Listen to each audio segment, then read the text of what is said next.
Deleting student names from an existing class.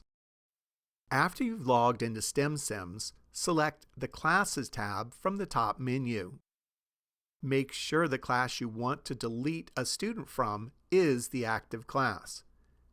If the desired class is not the active class, select the class from the Classes list. To delete a student name from this class, select the Students tab from the left menu. The student roster screen appears. Select the red Delete button in the right part of the screen for the student whose name you wish to delete.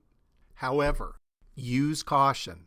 Once a student name is deleted, all records associated with that student are also deleted.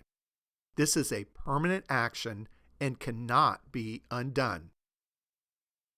Once the pop-up box appears, select the Delete button. Choose the Close button to exit the pop-up box.